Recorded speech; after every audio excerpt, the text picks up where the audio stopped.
Lors de la deuxième version du sommet Russie-Afrique qui s'est tenu à Saint-Pétersbourg en Russie le mois dernier, il n'était que trop évident que la participation de seulement 17 chefs d'État africains était nettement inférieure à celle du sommet inaugural de 2019.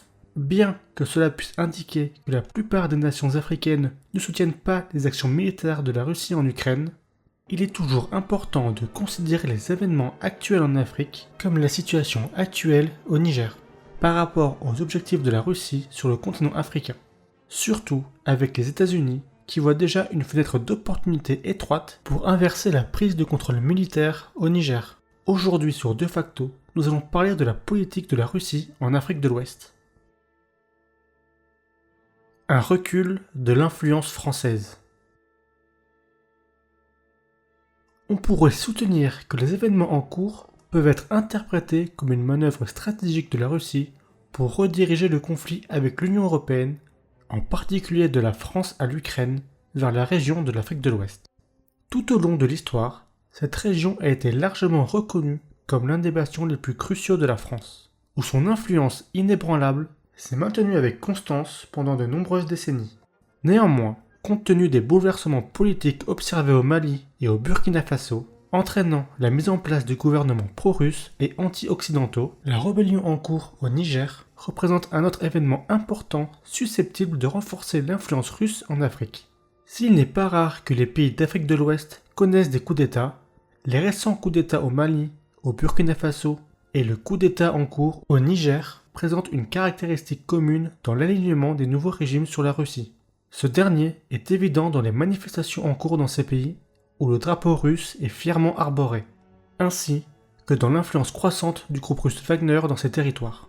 Ces dernières années, la Russie a recherché des partenariats stratégiques avec des pays africains, dont le Niger, un pays enclavé d'Afrique de l'Ouest. Bien que l'étendue et les motivations de l'engagement de la Russie dans chaque pays africain diffèrent, on peut observer certaines tendances dans son approche. Ces modèles incluent des initiatives diplomatiques et économiques, une coopération militaire et des intérêts liés aux ressources.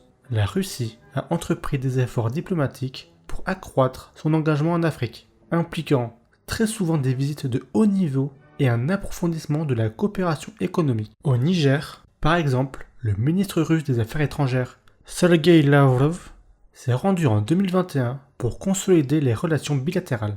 Des accords ont été conclus dans divers domaines de coopération, tels que l'énergie, les mines et la défense. La Russie perçoit l'Afrique comme une zone où elle peut diminuer l'influence occidentale en tirant parti des liens historiques et en favorisant les alliances avec les nations africaines, en consolidant des partenariats avec des pays comme le Niger. La Russie est susceptible de saper des initiatives et projets soutenus par l'Occident. Cette approche permet à la Russie de défier l'hégémonie de l'Occident et d'accroître sa propre sphère d'influence sur la scène mondiale. Les nouveaux intérêts russes. L'intérêt de la Russie pour le Niger met également en évidence son intérêt pour les abondantes ressources naturelles du pays, telles que l'uranium et d'autres minéraux. Ces ressources sont vitales pour divers secteurs, dont la production d'énergie et la défense. La poursuite par la Russie de l'extraction des ressources et des partenariats commerciaux fait sourciller la communauté internationale, car elle pourrait potentiellement bouleverser la domination occidentale dans ces régions. Les vastes ressources naturelles de l'Afrique, y compris les réserves de minéraux, de pétrole et de gaz, offrent sans aucun doute des opportunités économiques attrayantes pour la Russie. À la lumière des sanctions occidentales imposées à la Russie à la suite de ses actions contre l'Ukraine, Moscou cherche des voies alternatives de croissance économique.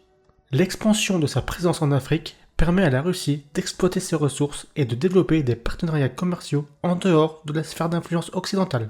En outre, l'influence croissante de la Russie en Afrique lui permet de faire indirectement pression sur l'Occident. Par exemple, le coup d'État au Niger. Mais les dirigeants du coup d'État ont annoncé la suspension des exportations d'uranium vers la France, ce qui est un coup dur pour le pays, qui dépend en grande partie de l'uranium pour la production d'électricité. L'uranium du Niger couvre environ 17% des besoins des Français, et ces centrales nucléaires génèrent plus de 70% de l'électricité du pays. Les développements en cours au Niger invitent non seulement les nations anti-occidentales comme la Russie à exercer une influence en Afrique de l'Ouest, mais permettent également aux États membres de l'OTAN qui ont des opinions opposées à la France d'en profiter. Par exemple, le président turc Recep Tayyip Erdogan a récemment indiqué que la suspension par le Niger des exportations d'uranium vers la France est une réponse à des années d'oppression de la France. Dans la même veine, au milieu des tensions entre la France et l'Italie sur la politique migratoire, dans une interview en 2019, la politicienne de droite Giorgia Meloni,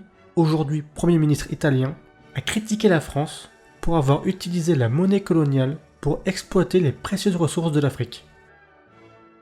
Une instabilité régionale.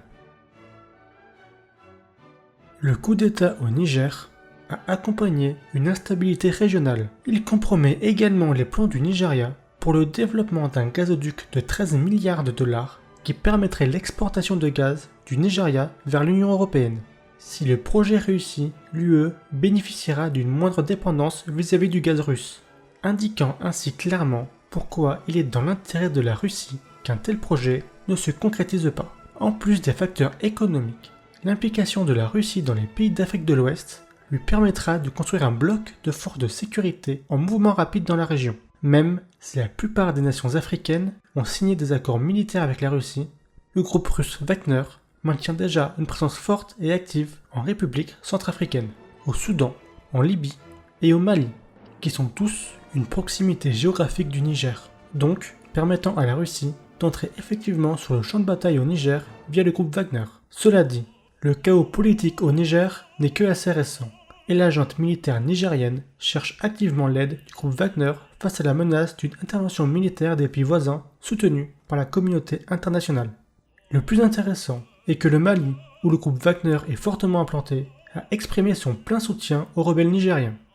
De même, le Burkina Faso s'est joint au Mali et a affirmé que toute intervention au Niger serait une déclaration de guerre.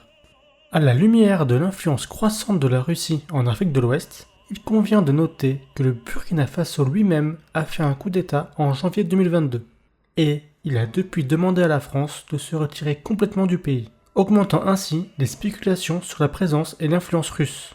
Dans le même ordre d'idées, l'Algérie, connue pour sa forte loyauté envers la Russie, a annoncé son opposition à toute intervention au Niger.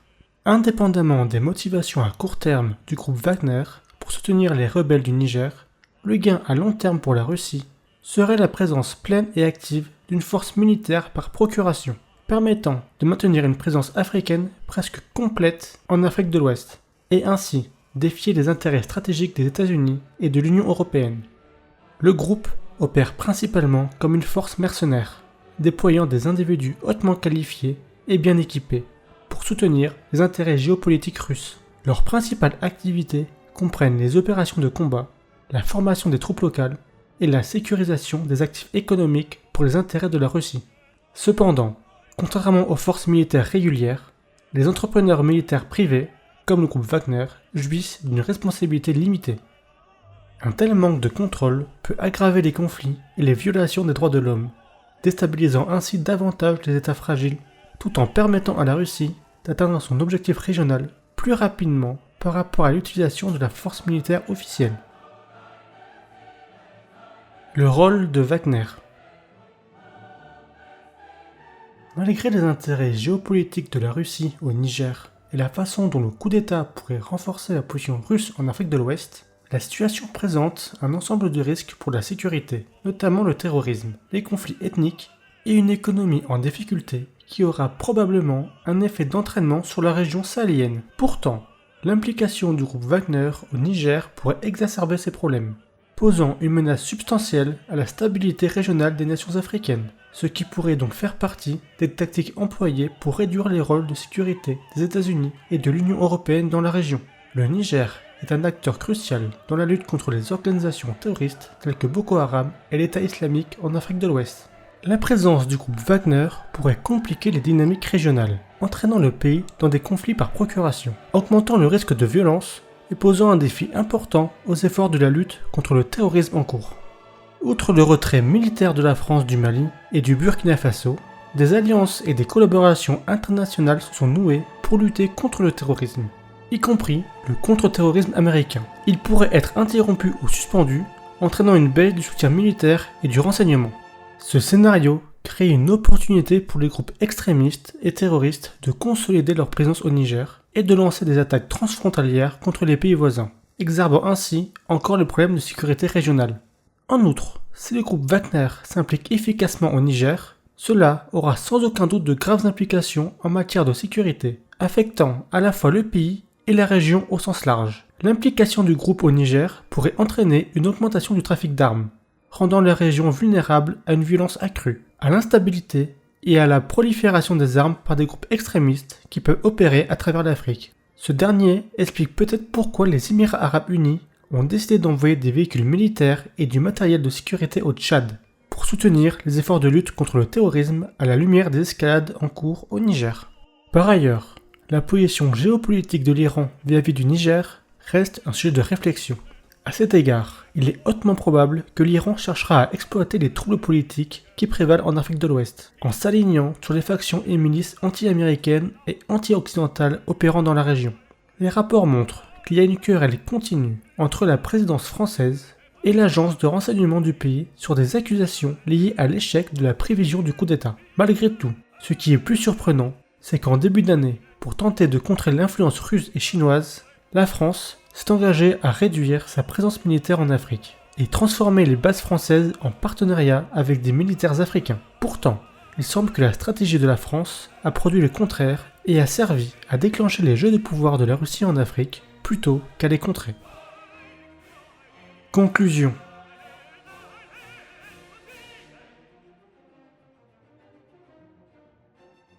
S'il est peut-être prématuré d'affirmer que la Russie déplace son conflit avec les États-Unis et l'Union européenne vers l'Afrique, la situation au Niger présente indéniablement une logique impérieuse.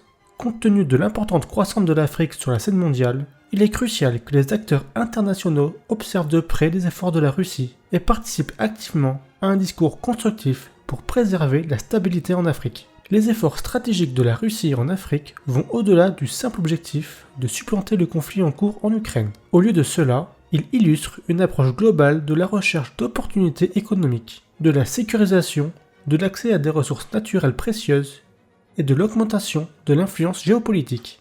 Son implication en Afrique dépasse le simple déplacement des tensions d'une région à l'autre. Le déploiement du groupe Wagner en tant que mandataire au Niger présente un risque énorme pour la stabilité et la sécurité de la région, entraînant potentiellement la réémergence d'organisations terroristes.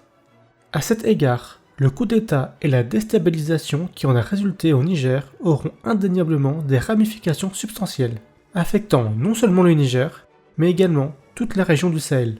Les ramifications englobent un large éventail de conséquences politiques, allant de la sécurité nationale compromise au revers économique, à une crise humanitaire et à des relations régionales tendues, susceptibles de dégénérer en conflit armé sur plusieurs fronts. Bien que très complexe, il est impératif pour les acteurs internationaux et les pays africains d'essayer d'engager un dialogue constructif et de rétablir la stabilité en Afrique de l'Ouest. Merci à ceux qui ont regardé la vidéo. Si cela vous a plu, n'hésitez pas à vous abonner, à liker la vidéo et même à laisser un commentaire. Je vous dis à la semaine prochaine.